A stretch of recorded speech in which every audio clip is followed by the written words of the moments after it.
Gênesis 50, versos 22 a 26. Encerramos aqui nossa série de mensagens desse mês de janeiro, com o título Mais que Vencedores.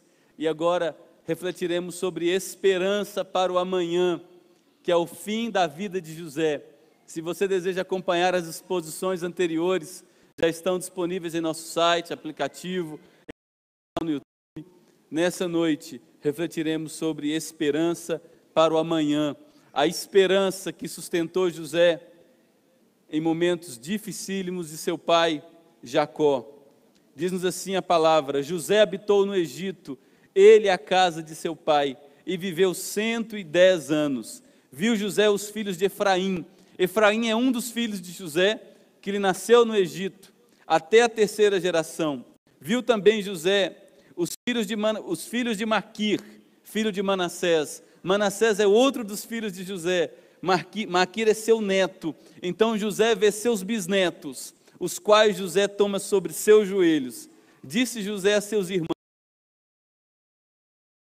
Deus certamente vos visitará e vos fará subir desta terra. Ele estava no Egito, para a terra que jurou dar a Abraão, a Isaque e a Jacó. José fez jurar os filhos de Israel, dizendo: certamente Deus vos visitará, e fareis transportar os meus ossos daqui. Morreu José da idade de 110 anos, embalsamaram-no e o puseram no caixão no Egito. Prestar muita atenção. Em primeiro lugar, José viveu num país poderoso. O Egito era a potência planetária do mundo conhecido na época. José teve vida longa. O texto nos diz que José vive até os 110 anos. A Bíblia nos diz que quando a gente chega aos 80, o que passa disso é canseiro e enfado. Então José conseguiu transpor ainda essa casa em mais 30 anos. José teve vida confortável. Ele foi eleito o segundo homem mais poderoso do planeta.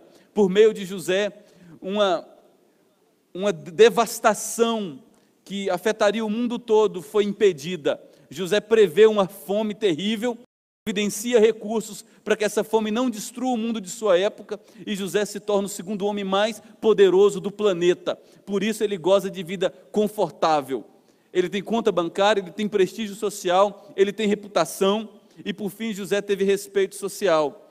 José não precisava agendar os melhores restaurantes do Egito para ir jantar.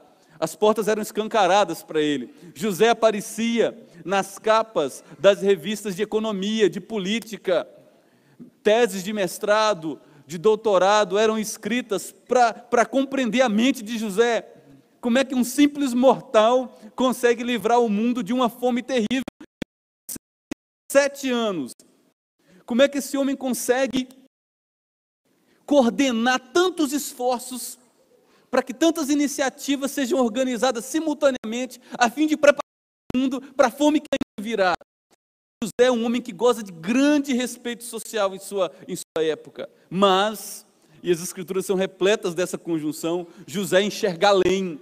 José, ele não fica apegado ao país poderoso onde vive, à vida próspera que possui, à projeção social e ao respeito da sociedade que ele gozava. José diz ao seu povo: certamente Deus vai visitar vocês, e eu quero que vocês levem os meus ossos daqui. José tinha convicção de que o Egito não era o seu lugar. Uma esperança muito maior que os olhos de muitos conseguem compreender e conseguem enxergar. Para a gente enxergar aquilo que José enxerga, é importante a gente fazer uma caminhada pelas Escrituras, mas antes, vamos ver o cumprimento desse desejo de José.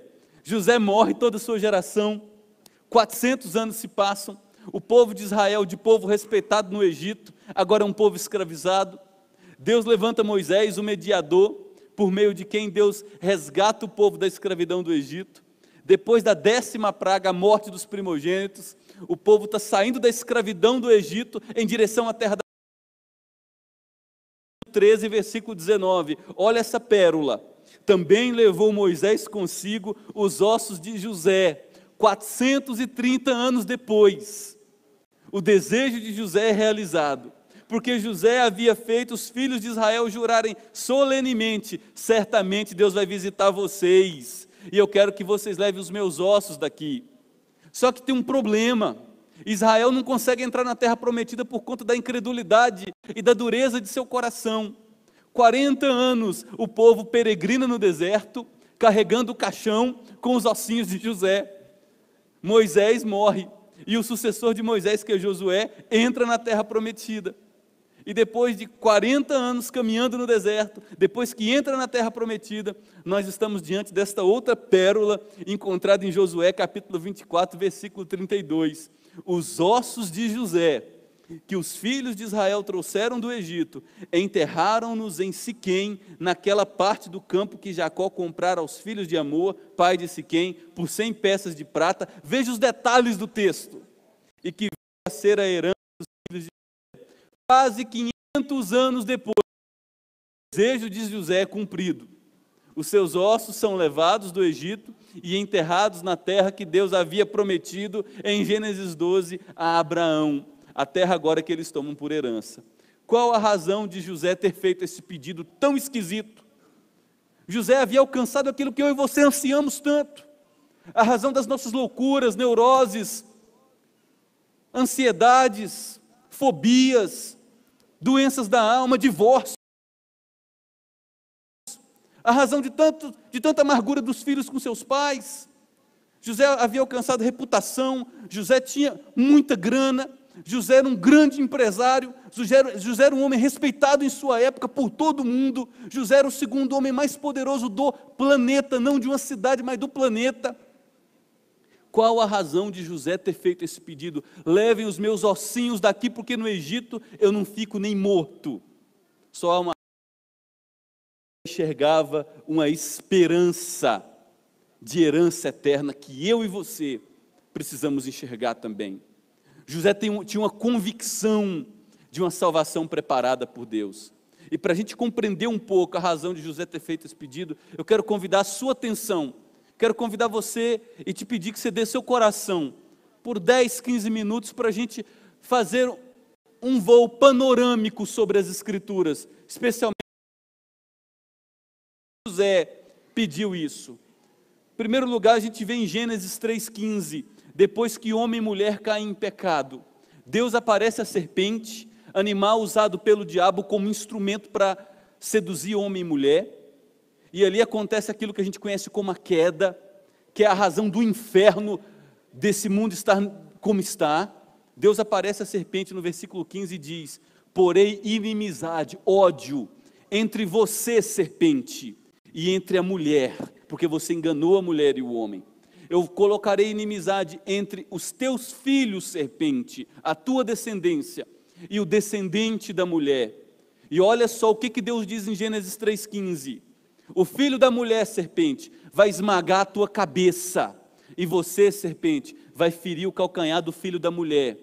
Paulo nos diz em Colossenses 2, versos 14 e 15, que isso aqui se cumpre na cruz do Calvário. A cruz é a ferida mortal que o diabo aplica à vida de Jesus. Através da cruz, o filho da virgem morre, o filho da mulher morre, mas através da cruz, o filho da mulher sem pecado está destronando principados, potestades do domínio da minha vida e do domínio da sua vida. Através da cruz, Jesus está resgatando a mim e resgatando a você, tirando-nos do reino da morte e trazendo-nos para o reino da vida, do reino da luz, onde há salvação para todo sempre. Depois de Gênesis 3,15, nós temos Gênesis 12, Deus aparece a Abraão, um homem já velho, lhe faz uma promessa e diz: Abraão, sai da tua terra, eu vou te abençoar, vou cuidar da tua vida, vou engrandecer o teu nome, e por meio do teu descendente, do filho que nascerá de você, todas as nações da terra, Abraão, serão abençoadas. Abraão sai daquela terra em obediência a Deus. Nasce Isaque. Vários anos depois, Deus aparece a Isaque em Gênesis 26, versículo 3, e faz a mesma promessa que havia feito a Abraão: Isaque, porque a ti e aos teus filhos darei todas estas terras e confirmarei o juramento que fiz a teu pai Abraão. Isaque tem 2 filhos, Jacó e Esaú. Deus faz um pacto com Jacó. E lá em Gênesis 28, quando Jacó está fugindo de Esaú, depois de enganar seu pai e roubar o direito de primogenitura de seu irmão Esaú, Deus aparece a Jacó e diz: eu sou o Senhor, Jacó. Deus de Abraão, Deus de teu pai, Deus de Isaac, a terra em que você está agora deitado, eu vou dar a você. E olha novamente a imagem do descendente aparecendo. O tempo todo no Antigo Testamento nós temos essa palavra, o descendente, o filho que virá da mulher, é aquele por meio de quem a cabeça da serpente será esmagada, e um povo será libertado para a gozação. Deus está dando um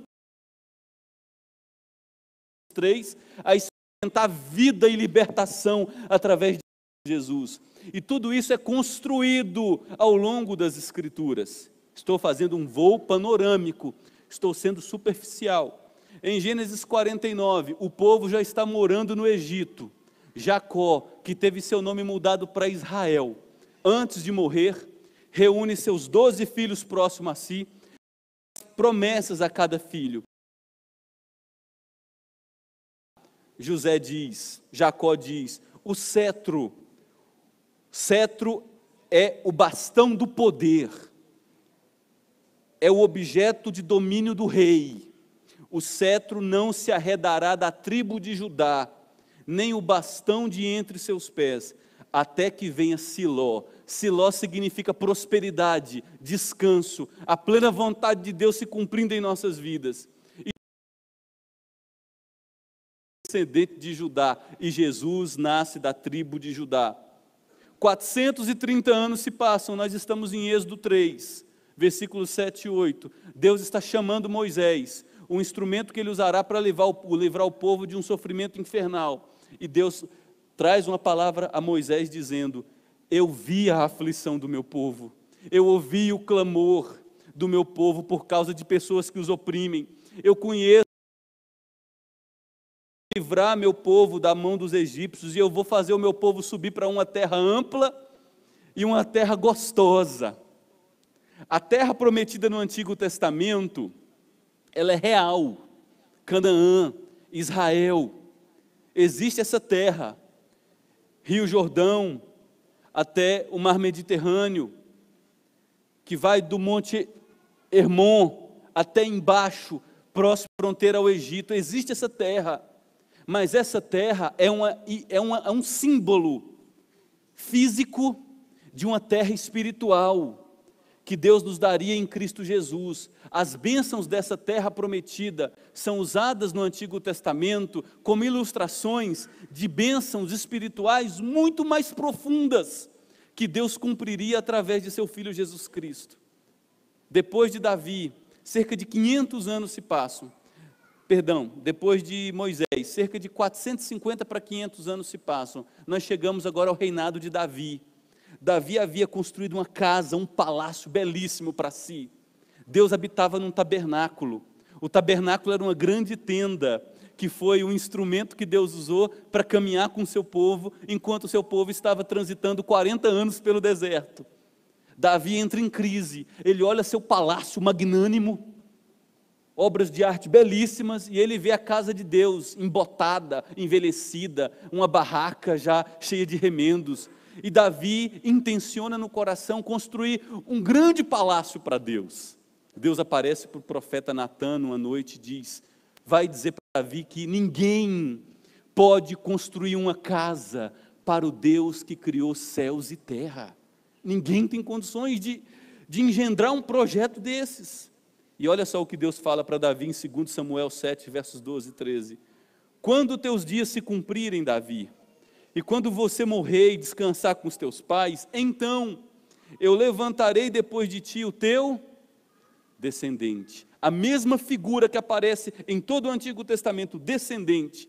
Esse descendente virá de Davi, e eu estabelecerei o reino desse descendente. Esse descendente vai construir para mim uma casa.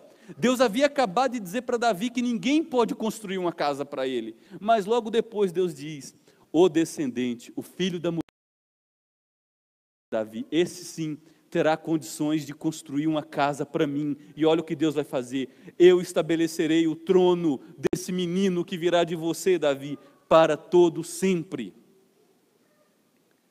Aí 250 anos se passam depois do reinado de Davi, e levanta-se o profeta Isaías, 750 anos antes de Jesus nascer, Levanta-se o profeta Isaías, e olha o que Isaías profetiza nos mínimos detalhes. Do descendente de Davi, do descendente de Abraão, estão aqui. Um menino nos nasceu, um filho se nos deu, o governo está sobre seus ombros. E o seu nome será maravilhoso conselheiro, Deus forte, Pai da eternidade, príncipe da paz. Esse menino aumentará o governo de Deus. Esse menino trará paz sem fim sobre o trono de Davi e sobre o seu reino. Esse menino reinará com juízo e com justiça, desde agora e sempre. Quais são as garantias de que esse descendente de Davi fará tudo isso acontecer?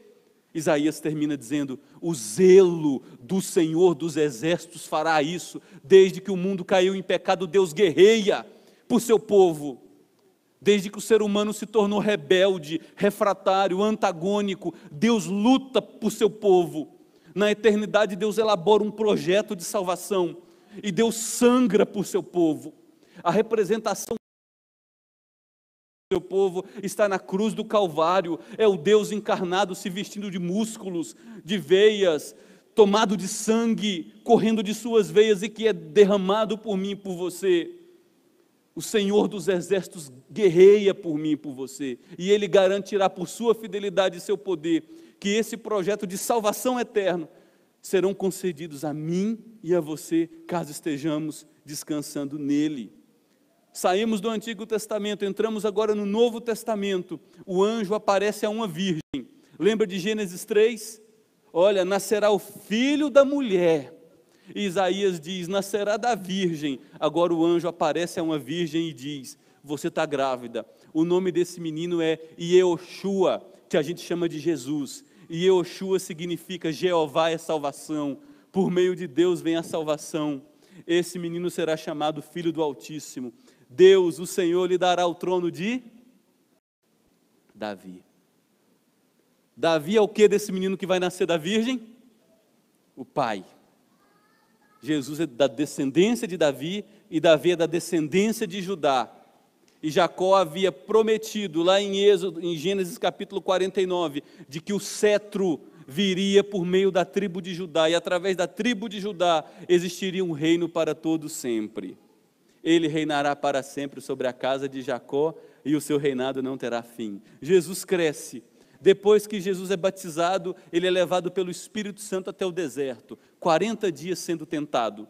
E todas as tentações que Jesus passa, num período de 40 dias, tentações infernais, não se comparam com as tentações que Israel teve no deserto. Em todas as tentações que Israel teve no deserto, Israel falhou.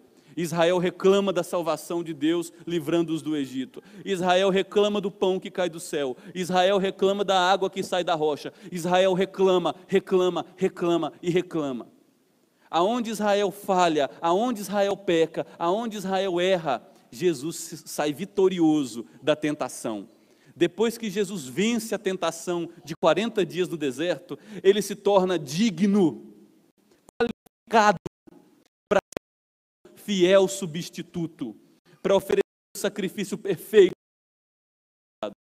Depois da tentação de 40 dias, Jesus começa a andar, o tempo está cumprido.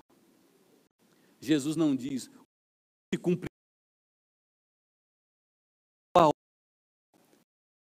atuando.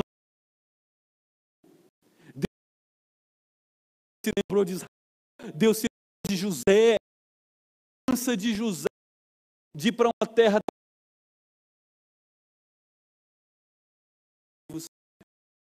evangelho. A palavra evangelho significa boas notícias. São boas notícias de que a salvação raiou na história humana. E nós estamos ainda no Novo Testamento. Paulo, quando escreve a carta aos Gálatas, no capítulo 3, ele faz a interpretação de Gênesis 12, verso 3. Paulo diz: ora, as promessas que Deus fez a Abraão e ao seu descendente, não diz, mas Deus fala de um só, é no singular. Paulo faz as promessas a Abraão e ao seu descendente, por meio de quem todas as famílias da terra serão abençoadas, e esse descendente de Abraão é? Quem é o descendente de Abraão? Cristo. Gente, por favor, tá claro isso? José tinha uma esperança de vida eterna. Relações humanas, o ser recebido com tapete vermelho em todas as celebrações, não cativaram o coração de José. Ele olhava para uma esperança muito maior que essa vida. Deus tem uma história de salvação que revela seu amor e o preço que Deus paga para salvar seu povo, e essa história vai sendo desenrolada à medida em que a revelação do Antigo Testamento e do Novo vão acontecendo. 1 Coríntios 13, versos 51 e 52, e dá um salto. Cristo havia ressuscitado dentre os mortos, vencendo a morte, e garantindo a todos nós que estamos nele também vitória sobre a morte, ressurreição dentre os mortos e vida eterna. E Paulo diz, esse Cristo retornará. E ele responde uma pergunta agora, como é que vai ser o retorno de Cristo? Quando será o retorno de Cristo? E qual será a natureza daquele? Em 1 Coríntios 13, versos 51 e 52, em resumo, Paulo diz, eis que vos digo um mistério. E a palavra mistério aqui significa, isso estava nublado, agora Deus trouxe às claras através de Jesus Cristo.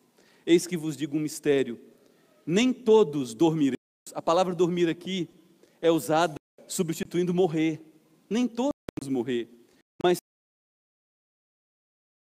no momento, num abrir e fechar de olhos, ao ressoar da última trombeta. O que Paulo está dizendo é que haverá um evento planetário, de ordem cosmológica, toda pessoa do planeta verá e saberá quando Cristo retornar. É isso que significa a última trombeta. E aí Paulo diz, a trombeta soará, aqueles que estiverem mortos, na ocasião do retorno de Jesus, ressuscitarão, e nós, porque Cristo pode retornar agora, aqueles que estiverem vivos, na ocasião da vinda de Jesus, seremos transformados. Aí Pedro explica em sua segunda carta, capítulo 3, versículos 10 a 13, o que vai acontecer com esse mundo, quando Cristo retornar. Gente, eu estou dando um banho de teologia em 25, 30 minutos, então, por favor, perdoe esse pecador, se for falho na comunicação. 2 Pedro, capítulo 3, versos 10 a 13, Pedro vai explicar o que vai acontecer com esse mundo, quando Cristo retornar. Pedro diz, virá como ladrão o dia do Senhor, no qual os céus passarão com estrepitoso estrondo, e os elementos se desfarão abrasados. A imagem que Pedro traz para nós é assustadora. Toda a ordem da criação, como nós a conhecemos, maculada pelo pecado de Adão e Eva, tudo isso será desfeito. A imagem de Pedro é, imagine um pergaminho, um jornal. Acender uma churrasqueira usando um jornal, você perde o controle daquilo ali rapidinho, porque o fogo ele se espalha rapidamente. Essa é a imagem que Pedro traz para nos fazer entender um pouco do que será a ocasião da vinda de Jesus. E ele segue dizendo, também a terra e as obras que nela existem serão atingidas, visto que todas essas coisas, toda a ordem planetária, hão de ser assim desfeitas. É isso mesmo, tudo será desfeito. Deveis ser tais como os que vivem em santo procedimento e piedade, esperando e aguardando a vinda de Deus, por causa do qual os céus incendiados serão desfeitos e os elementos abrasados se derreterão. Essa imagem de fogo e essa imagem de elementos abrasados, lembrem-se, meus queridos, são figuras de linguagem que Pedro usa para nos mostrar a amplitude cósmica vinda de Jesus Cristo. Tudo será transformado. Nós, porém, Pedro termina, segundo a promessa de Deus, a mesma esperança de José, em Gênesis 50, esperamos novos céus e nova, nos quais habita a justiça. Por conta disso, Paulo morre. Paulo era um homem respeitado, não tão como José, mas ele gozava de credibilidade em sua cidade, em seu país.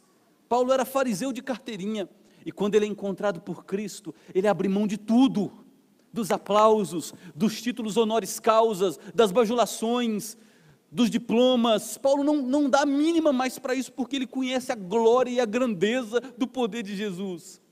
E aí Paulo escreve a sua última carta, 2 Timóteo capítulo 4, versos 6 a 8, e ele diz: eu estou sendo já oferecido, a minha partida é chegada, eu vou morrer.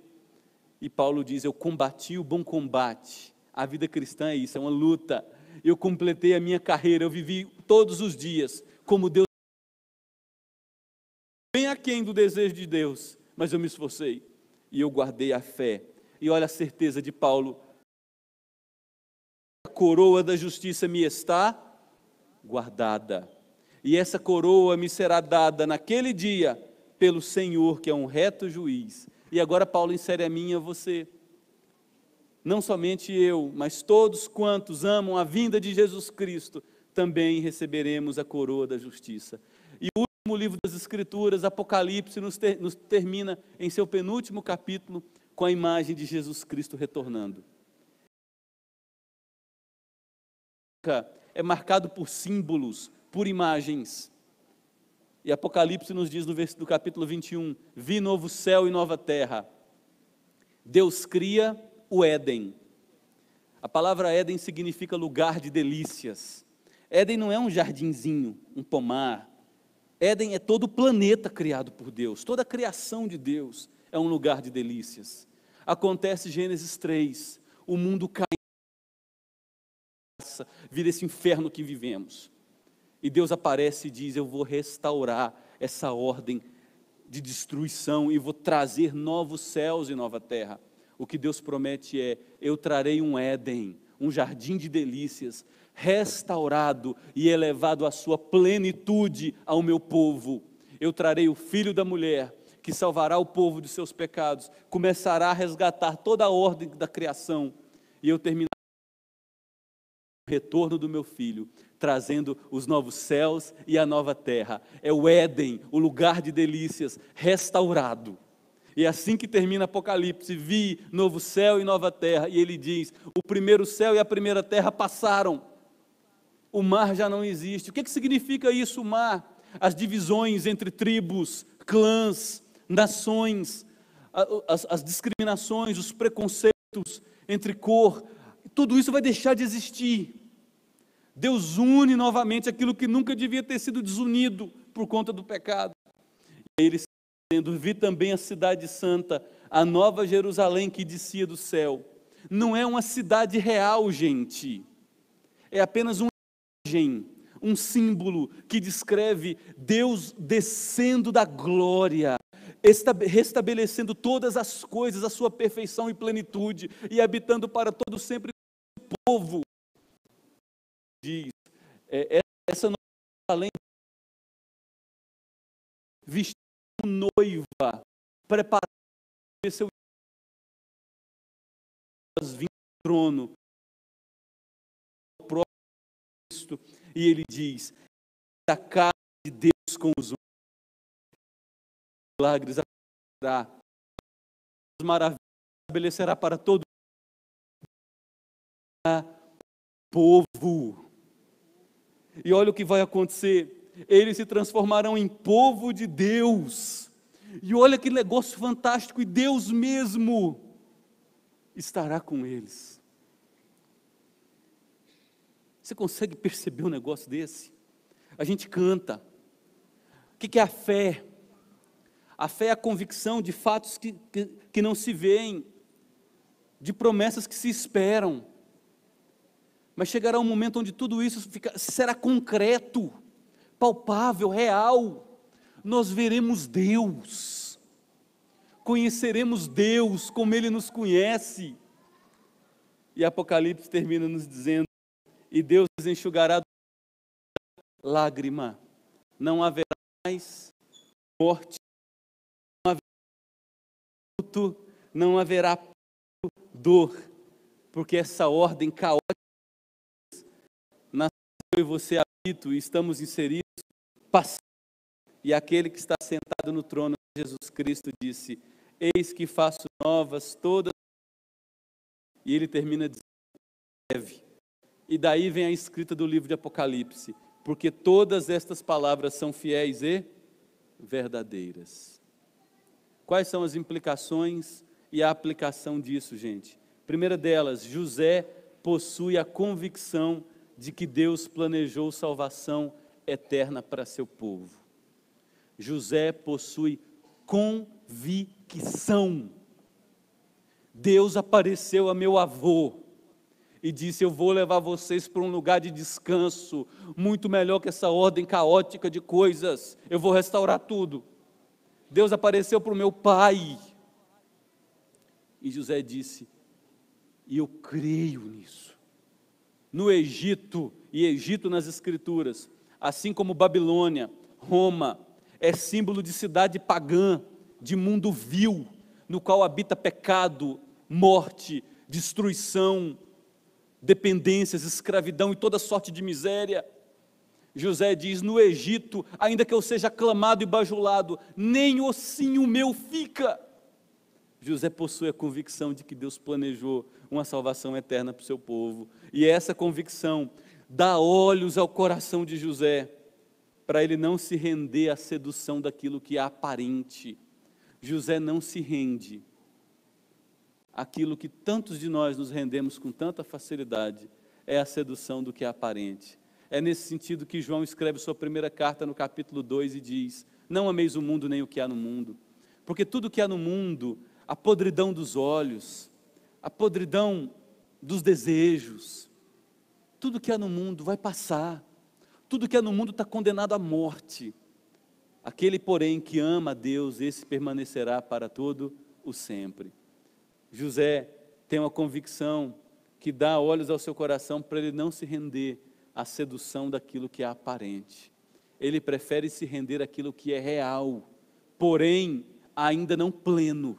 Nossa salvação é real, ainda não plena, se tornará plena por Cristo. E José compreende claramente isso. Deus foi fiel ao cumprimento de sua promessa, mesmo com milhares de anos se passando e o ser humano se rebelando continuamente. Deus cumpre sua palavra. Através desse voo panorâmico e bem rápido, você deve ter compreendido o quanto Deus é fiel em suas promessas. É por isso que Josué, no capítulo 24, depois que o povo entra na terra prometida e a geração dos filhos cresce, se rebela e diz: gente do céu, como vocês são teimosos? Não demorou 30 anos para vocês se desviarem de Deus. Eu quero dizer o seguinte: se lembrem, nenhuma das promessas de Deus caiu por terra. Vocês podem seguir quem vocês quiserem, eu e minha casa vamos andar com Deus. Josué tinha plena convicção: nenhuma das promessas de Deus caíram por terra. Deus cumpre sua palavra e traz o Salvador. E eu quero trazer uma nota rápida aqui aos universitários, aqueles que têm sido bombardeados públicas do nosso país, sucateadas por uma filosofia marxista, que é uma filosofia de religião terrível ante Deus, que a Bíblia é um livro escrito num período de cerca de 1.600 anos, por mais de 40 mãos diferentes, dentre eles autores que não se conheciam uns dos outros por séculos, falando em outra língua, escrevendo em outro dialeto. E quando você pega esses 66 volumes e forma um único compêndio, você não encontra uma contradição real sequer. De toda a Escritura brota com um projeto salvador através de seu Filho Jesus Cristo. E desse projeto salvador brota o novo Éden, novos céus e nova terra, aonde Deus desfaz a ordem caótica de desgraça e destruição promovidos pela queda em Gênesis 3. Deus é fiel à sua palavra e à sua promessa. Louvado seja o Senhor por isso. Está decretado, isso é convicção, meus queridos irmãos e o dia final. Não amem esse mundo. Sua casa vai queimar, o banco de couro do seu carro vai virar pólvora. Tudo vai desaparecer. Toda a ordem que conhecemos será desfeita e inaugurado o reino de Deus. A vontade, a santidade de Deus serão plenamente estabelecidos. E isso deve ser forte instrumento de combate para cada um de nós. E nem nosso esqueleto, nem nosso ossinho ficará nessa desordem atual. Não podemos amar o mundo ou colocar a nossa esperança nele. Louvado seja o Senhor, que promoveu uma salvação maior para cada um de nós. José diz, eu sou o segundo homem mais poderoso do planeta. Vem cá, você estava comigo aquele dia que eu entrei no restaurante, você viu o tapete vermelho, né? Chofé, limusine, você percebeu? Quantas capas de revistas você tem na sua casa, se você é colecionador, com a minha foto, o empreendedor, revista de política, de economia, de homens de sucesso. Quantas teses, mestrado, doutorado, quanto se falou sobre mim em universidade. José diz, eu sei, eu sou amado por esse mundo, não sou? Mas eu quero dizer, eu não amo esse mundo. Eu olho para um mundo superior. Então, eu não quero que nem os... Então, quando eu morrer, lembra de uma coisa, eu tenho certeza, Deus vai me tirar daqui. Deus vai salvar meu povo. Deus vai resgatar meu povo.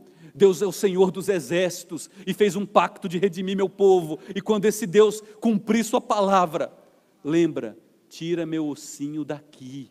Aqui eu não fico nem morto. E é bom você dizer isso para Deus. Deus, eu te glorifico, porque aqui eu não vou ficar nem morto. O que me espera é a vida e vida em abundância na tua presença, onde haverá gozo, glória, não haverá dor, morte, lembrança das coisas passadas, porque o Senhor fará novas todas as coisas. Console-se nessa esperança, glorifique ao Senhor seu Deus, renove sua fé nele, não se permita ser indiferente diante dessas verdades tão gloriosas. Deus luta por você e já determinou o dia final de nossa salvação eterna, novos céus e nova terra para todos sempre. Glória a Deus, louvado seja o seu nome por isso. Teremos uma música que vai sintetizar tudo isso e você pode, enquanto ela é cantada, relembrar um pouco do que foi ensinado, do que foi refletido e dizer, Deus, obrigado, eu sou cidadão da esperança. Eu tenho convicção de que a morte não é soberana sobre mim, de que o Hades, o reino, o túmulo não será meu Senhor. Eu tenho esperança de vida eterna. Louvado seja o Senhor Deus hoje e para todos sempre.